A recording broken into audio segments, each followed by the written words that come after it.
Number में हमें तो इसका कोई डायमेंशन दिख ही नहीं रहा। जैसे हमसे कोई कह दे बताओ इसका डायमेंशन दिख रहा है, हम कहेंगे दिखेंगे। इसकी हमें विड्थ दिख रही है, इसकी हमें लेंथ दिख रही है और इसकी हमें हाइट। तो हमें इसका पूरे तीनों डायमेंशन लेंथ विड्थ हाइट दिख रही है।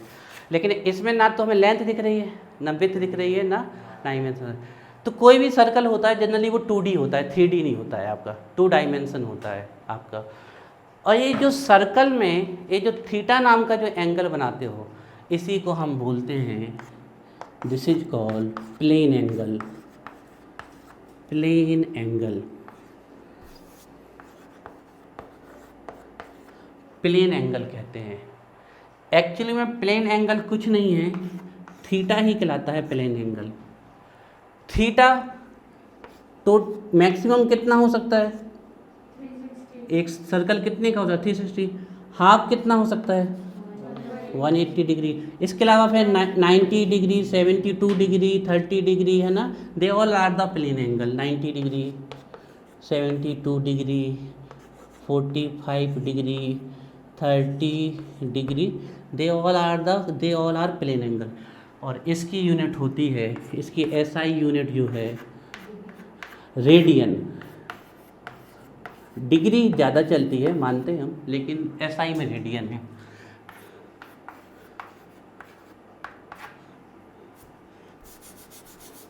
स्मॉल आर डी लिखना पड़ेगा, this is the radian is the SI unit. Plane angle. तरबूज खाया, तरबूज, तरबूज, ये 3 डायमेंशनल तरबूज बनाने की कोशिश करते हैं आपके सामने। 3D में तरबूज तीनों तरफ से ऐसे भी घूम रहा, ऐसे भी घूम रहा और ऐसे भी घूम रहा। ठीक है, तरबूज हो गया हमारा। तरबूज ये घूम रहा हमारा। अब इस तरबूज को हम, जब आप लोग तरबूज लेने जाते हो तो कहते हो तरबूज मीठा है कि नहीं है भैया, तो वो कहता है मीठा है, चख लो। तो आप कहते हैं चखा दो, तो वो चक्कू लाएगा और ऐसे काटेगा, तरबूज को काटेगा और आपके सामने निकाल के रख देगा। तो ऊपर से तो जो ऐसे ही दिखेगा, ये वाला हिस्सा ऊपर से ऐसे ही दिखेगा ना तरबूज का, नहीं दिखेगा? तो थोड़ा सा कल्पना करो, ऐसे ही दिखेगा जब काटेगा, है ना। और अंदर से कैसा होगा ये, लेकिन ये 2D में नहीं होगा, ये 3D में होगा। इसकी लेंथ भी होगी, विड्थ भी होगी, हाइट। ये जो एंगल होता है 3D में नहीं होता, ये 2D में होता है। जब 2D में आप थीटा एंगल मेजर करते हो तो वो क्या कहलाता है, प्लेन एंगल। और जब 3D में आप एंगल मेजर करते हो, अभी ये हमने बनाई कौन, ये पीछे भी है ना।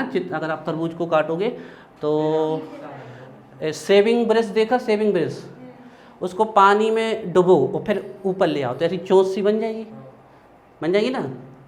पानी में सेविंग करने वाला ब्रश डुबो और ऐसे ले आओ तो ऐसे बन जाएगी, कुछ वैसे ही है ये। तो ये जो एंगल बनता है यहाँ राउंड शेप में बनता है। और सिंपल तरीके से समझाते हैं, ये है छाता। छाता की ज़रूरत भी पड़नी है हमने, आप सॉरी ये तो बादल हो गए थे। ये है छाता, देख लेना काम चल जाए तो। ये है हमारा छाता। एक छाता की मान लो वो डंडी जिससे हम पकड़ते हैं। अब ये हम क्या करें, छाता को यहाँ से ऐसे जोड़ दें, ऐसे ऐसे जोड़ दें, ऐसे जोड़ दें, ऐसे जोड़ दें। तो अब छाता की कल्पना करो, जब आप छाता से चारों ओर से इसको जोड़ दोगे तो यहाँ एक गोलाकार एंगल बनेगा। दिस इज सॉलिड एंगल, इसको बोलते हैं सॉलिड एंगल। ठीक है, तो सेकेंड सप्लीमेंट्री एसआई यूनिट है सॉलिड। और सॉलिड एंगल किस में होता है, 3D में, ध्यान देखिएगा। हालांकि इन यूनिट की आपको ज़रूरत कभी नहीं पड़ेगी, सॉलिड एंगल। और ये होता है 3D में, 3D में होता है सॉलिड। और इसकी यूनिट होती है स्टेरेडियन।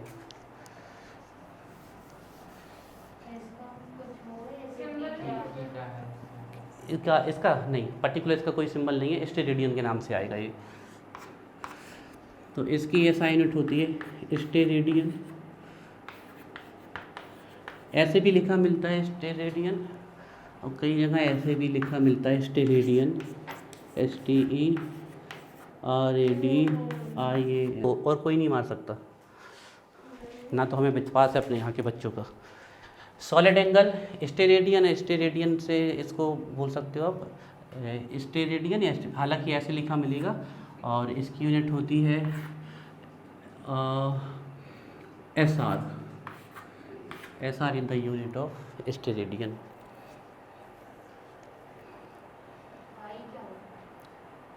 पाई फाई फाई पूछ रहे हो जिस प्रकार से फाई, फाई बेटा एंगल ही होता है, लेकिन